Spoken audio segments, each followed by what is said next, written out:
nongeye kuguha ikaze nshuti muvandimwe wowe unezezwa no gukurikira ibiganiro bya muganga Kayitare.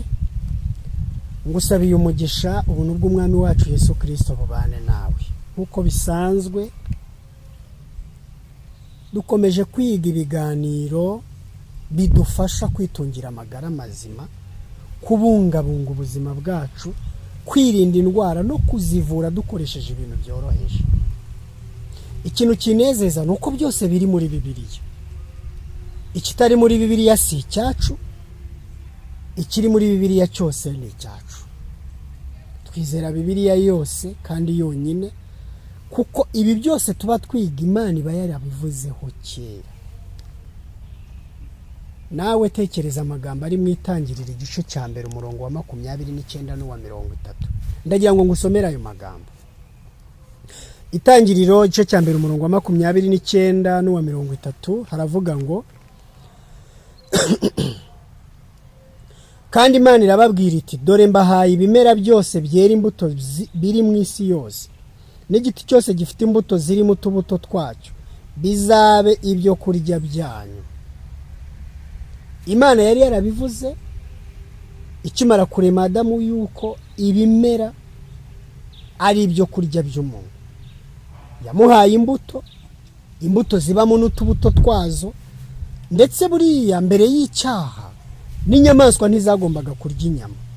Wari uzi neza yuko ku murongo wa 30 havuga ngo kandi inyamaswa yose yo mu isi n'inyoni n'ibisiga byo mu kirere n'ikintu cyose gikururuka ku isi gifite ubugingo mbihaye ibimera bibisi byose ngo bibi byo kurya byabyo.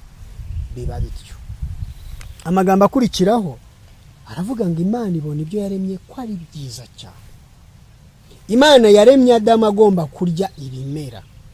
Inyamaswa zose, uduca, intare, ingwe, impusi, byagombaga kurya ibimera mbere y'icyaha. Ariko nyuma y'icyaha ibintu byahindutse ukundi. Ngusabiye kuzaba muri Edeni nshya iyo Imana izadutuzamo, nta muntu urya inyamaswa, nta nyamaswa irya iyindi. Reka dusenge. Uwiteka Mana yacu, Mana idukunda, nongeye kugushimira. Uburinzi bwawe n'imbabazi zawe nibyo bituma tudashiraho, uhabwe icyubahiro.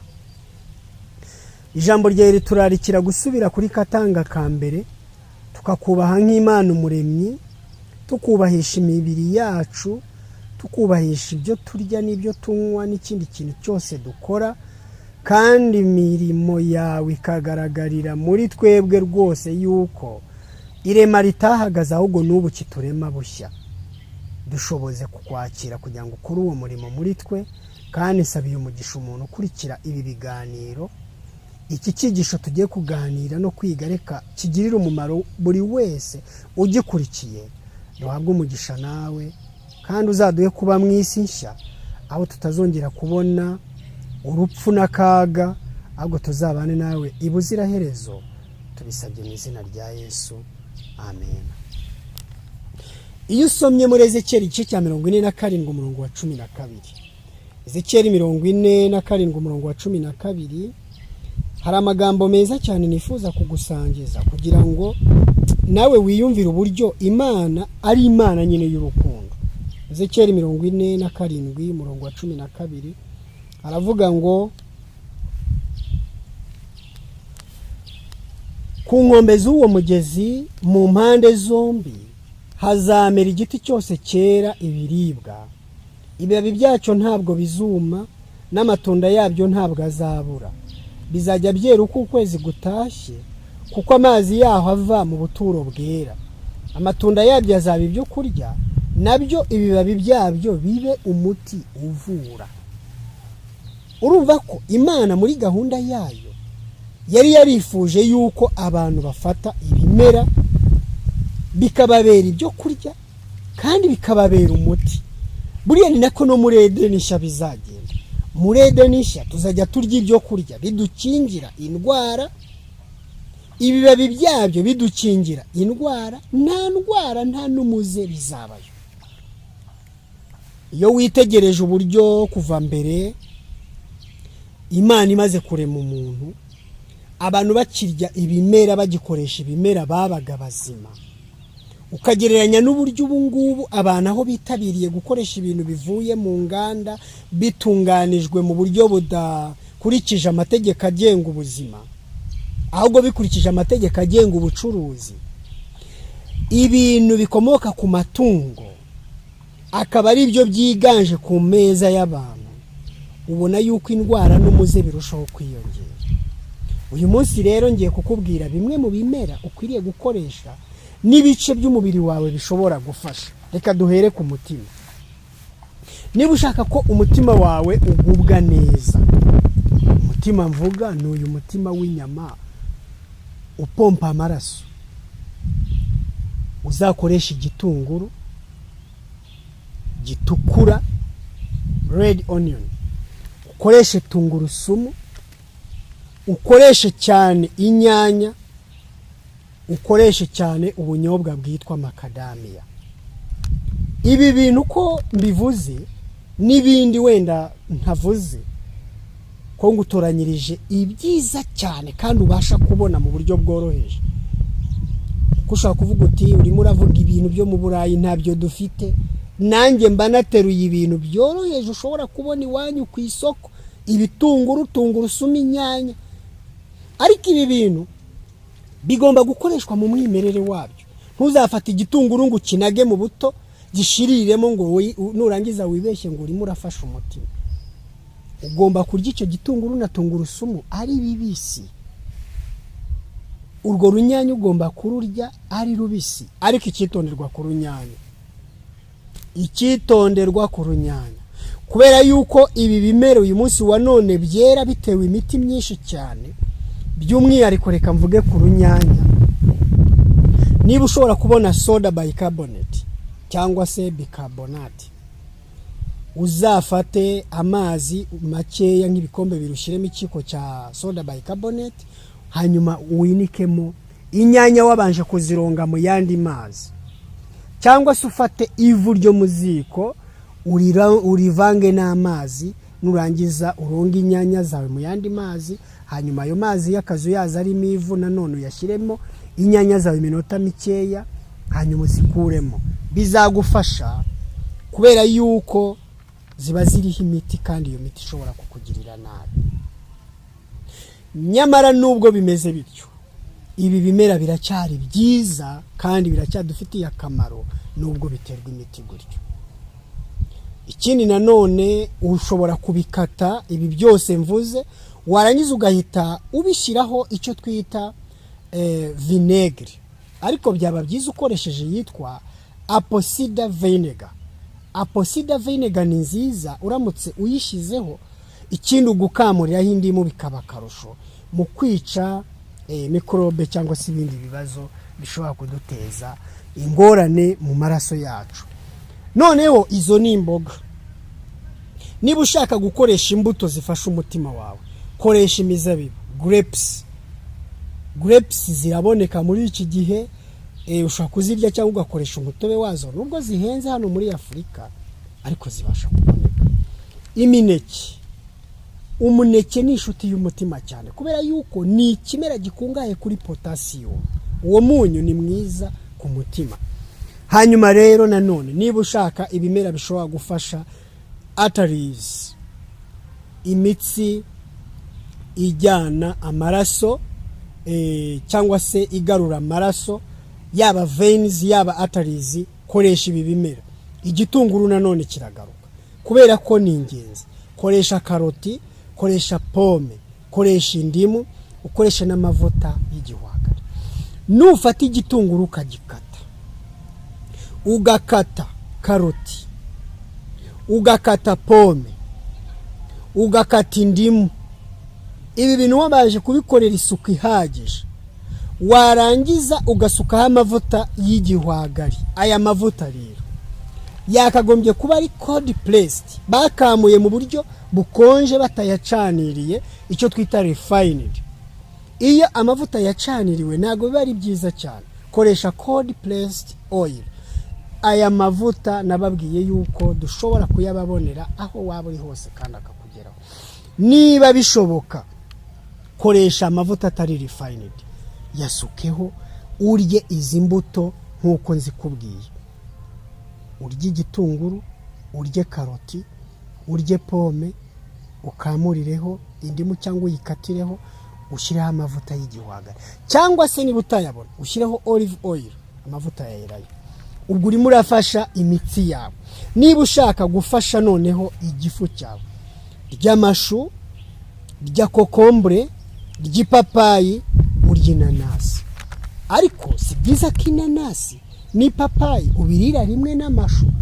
Amashu na kokombure birire mu gihe kimwe, noneho na biriya by'imbuto birye mu gihe cyabyo ukwabyo. Igifu cyawe uzaba urimo kugiha imiti ya nyayo.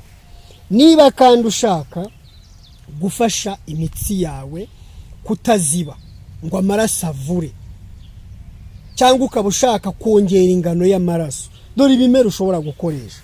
Icyambere ni indimu. Koresha beterave, beetroot cyangwa se red beet.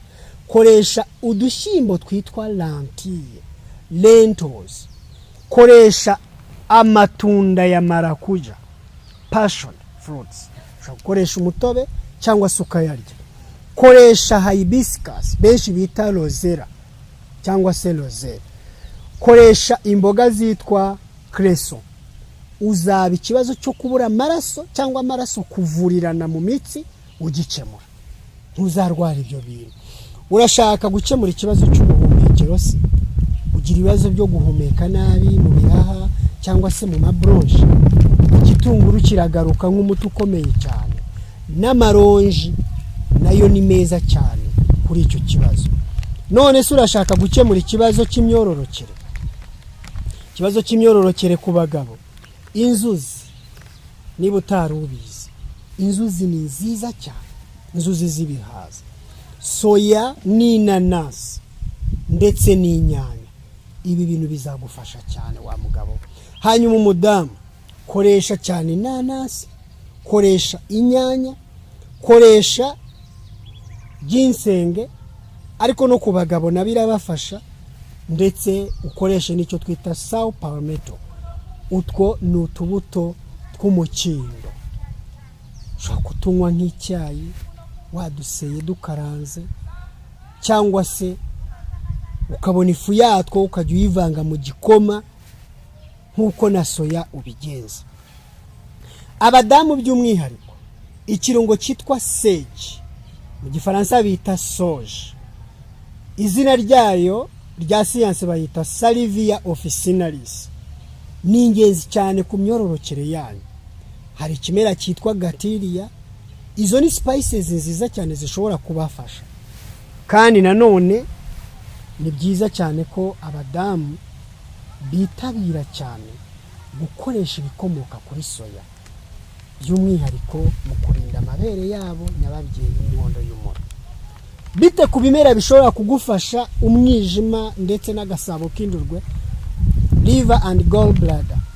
Koresha cyane iki kimera, radish cyangwa se radi. Koresha artichoke. Ibi ni ibimera ushobora gukoresha mu buryo bwa salade cyangwa se ukabitekana n'ibyo kurya ariko utabikaranze. Hari ikindi kimera cyitwa milk thistle. Milk thistle benshi bakita igihwarara, ariko ubundi ni ikigwarara. Ikigwarara niryo zina nabonye inteko y'ururimi bagihaye, ntago igihwarara babyemera. Iki kigwarara rero ni umuti ukomeye cyane. Amababi yacyo y'ibitonome akimera ushobora kuyakoramo salade. Imbuto zacyo ushobora kuzisya, ifu yayo ukayishyira mu mazi ashyushye. Ako kantu kakaba ari ibanga ryawe ryo koza umwijima ndetse n'agasabo k'indurwe. Beterave yoza umwijima cyane. Ushobora kuyirya cyangwa ugakora ji yayo. Ikindi, ibimera bishobora gufasha amara yawe. Koresha ibi bimera. Pome, iyo ni ingenzi cyane. Pomegranate, abenshi bita amakomamanga cyangwa se grenadine mu gifaransa. Pomegranate ni nziza cyane kumara, ndetse na pome ubwayo. Umuceri ni mwiza cyane kumara.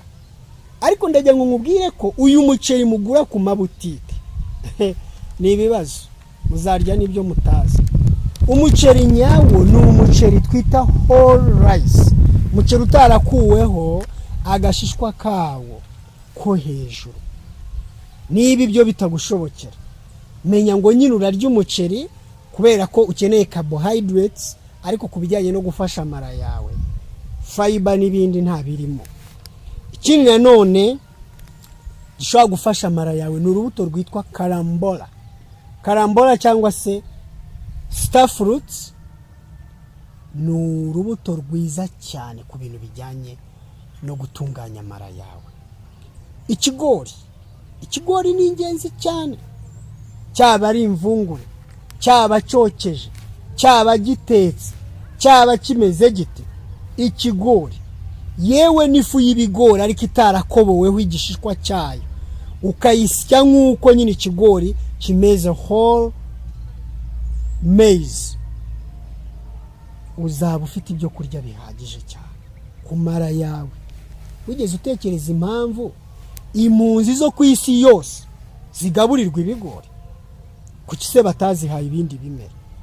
Kandi wigeze utekereza impamvu abantu bose bari muri gereza bagaburirwa ibigori? Ndavuga nyine umutsima w'ibigori. Bisobanuye ikintu gikomeye, ni igihingwa kiba gifite umumaro mu buryo bukomeye cyane. Ninde bakubwiye ngo yarwaye indwara z'impatwe kubera kurya ibigori? Ntawe. Ahubwo nandetse arushaho kugira ubuzima bwiza cyane. Reka turebe ibimera bishobora gufasha impyiko n'uruhago. Ikimera cya mbere gifasha impyiko n'uruhago ni inkeri, izo twita strawberry. Ariko ushaka kuvuga uti ibyo bintu bya strawberry birahenze ntago ngiye nabibona. Ngaho basi uzashake seleri, umushandiko cyangwa umufungo wa seleri ku isoko ugura make. Seleri ni nziza cyane mu gukamura no mu kuyungurura imyanda yose iba yitekeye mu mpyiko.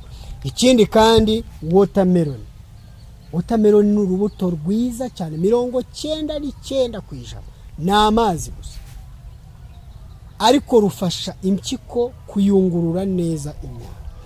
Waruzi ko intoryi ari ikintu gikomeye cyane gifasha impyiko? By'umwihariko biringanya, uzabikoreshe bizagufasha cyane. None se mvuga iki ndeka iki? Kwibyo gufasha umubiri wawe ari byinshi. Reka nkubwire icyo twakwita special foods for muscular locomotive, ndetse n'icyo twita joints, ibihumyo, mushrooms, ibintu bijyanye n'imikaya, amagufwa n'ibindi, ndetse na metabolic. Koresha ibihumyo, koresha ibyo twita imegeri. Ubwo rero mwebwe maye mwakuze bababwira bati reka nta muntu wari imegeri aba yamaze inka. Barakubeshya. Uzarya ibihumyo n'imegeri uzareba ukuntu ugira ubuzima bwiza kandi n'inka uzazigumana. Uyu ni umuti urinda amakanseri ku rwego rwo hejuru cyane. Ibitunguru by'ibibabi bizagufasha kukamura imyanda yose iba mu ngingo. Waruzi neza yuko coconut cyangwa sinazi ari umuti ukomeye cyane iyo uyiriye mu gutuma amagufwa yawe, tendons, ligaments, ibi bifata amagufwa, ibi bigozi bifata amagufwa, n'uru rurenda ruba hagati y'amagufwa ruba rwinshi kandi bigakora neza. Turmeric ni ikinzari, ni umuti ukomeye cyane kandi mwiza ku ndwara z'amagufwa, imikaya ndetse n'ingingo. Black seed harindi zina tuzi nyine yitwa black seed. Ubonye black seed oil ni umuti ukomeye cyane kuri ibi. Hanyuma noneho sinapi ivugwa muri Bibiliya ko turamutse tugize kwizera nk'uko akabuto ka sinapi twabwira n'imisozi igakurwa hayo. Mu Cyongereza bayita mustard seed. Ubonye yitwa black mustard seed, ukajya uyisya ifu yayo ukayishira mu mazi ashyushye ukayakandagiramo, ntushaka kwiyumvisha uburyo ari igitangaza mu kuvura indwara z'imikaya ndetse n'amagufwa. Bamwe baravuga ngo imikaya ni ibiki? Ni muscles. Reka dusoreze ku ndwara z'uruhu, uburyo dushaka kuzirinda tukarinda uruhu rwacu. Koresha ubunyobwa niba ushaka ko uruhu rwawe ruba rwiza, kuko bukungahaye kuri vitamine E. Koresha kokombure, koresha umwembe kuko iyo ni vitamine A. Koresha ibishyimbo. Wigeze bibaza impamvu abanyarwanda bagira uruhu rwiza? Barya ibishyimbo cyane. None se wari uzi neza yuko na karoti ari nziza ku ruhu? Igihaza se, ikintu cyose gifite ibara ryenda gusa na karoti, umwembe, idegede, uzabirye uzagira uruhu rwiza. Ntabwo ikibazo cyawe cy'uruhu kizakemurwa n'amavuta. Gikemurire mu kurya ibyo kurya bituma ugira uruhu rwiza. Unywa amazi menshi ahagije, uzagira uruhu rwiza. Nari nshoje, ariko ntago nakwibagirwa ibimera bituma turwana tugahangana na infections. Infections nizo zituma tugira ibicurane, nizo zituma tugira inkorora, tugira zanjine, ibisebe mu mihogo, ibisebe mu kanwa. Yeast infections zo zijyanye n'ibijyanye n'imyanya myibarukiro yanduye, yarwaye. Ubwo harimo za candidiasis, harimo n'ibindi byinshi ntarondora. Niba ushaka guhangana n'ibi, urubuto rwa mbere ni ironji. Urubuto rwa kabiri, koresha cyane mandarine cyangwa se tangerine. Koresha cyane urubuto rwitwa kiwi. Ushobora kuba rutaboneka cyane muri Afurika. Ibihugu byinshi bya hano mu karere k'ibiyaga bigari kiwi ntago haba ziranahenda cyane. Ariko nanone kubera yuko ubu twavugaga ibiribwa gusa, ubutaha tuzavuga ibimera bifasha umubiri w'umuntu. Ariko none hatari ibiribwa ushobora kwibandaho buri munsi, ari naho mera mvuga ibinsoza. Ntugafata ibimera bitari ibiribwa byagenewe kuribwa ngo buri munsi wumve ko bigomba guhinduka ibyo kurya byawe. Usanga umuntu arimo ararya ibikakarubamba, usanga umuntu ari kurya za oya. Iyo ni imiti igomba gukoreshwa ku mpamvu runaka, ukagira igihe ukayihorera. Imana ikugirire neza. Ibi bimera byose twize n'ingingo bishobora gufasha, ujye ubyibandaho uko Imana iguhaye ubushobozi. Uzagira ubuzima bwiza, urindwe indwara zikomeye, kandi ugira amagara mazima. Uwiteka kugirire neza, guha umugisha, kuko ubwe yabisezeranye ngo ku nkombe z'uwo mugezi hazamera ibiti, kandi imbuto zabyo zizaba imbuto zo kuribwa, amababa yo gukiza amahanga. Ngaho gendera kuri iryo sezerano, ukoresha ibi bimera, uzakira. Imana igufashe, kandi ndagushimira ko utajya uhwema gukurikirana ibiganiro byacu, ndetse ibiganiro byacu nakagaruka. Yari Muganga Kayitare.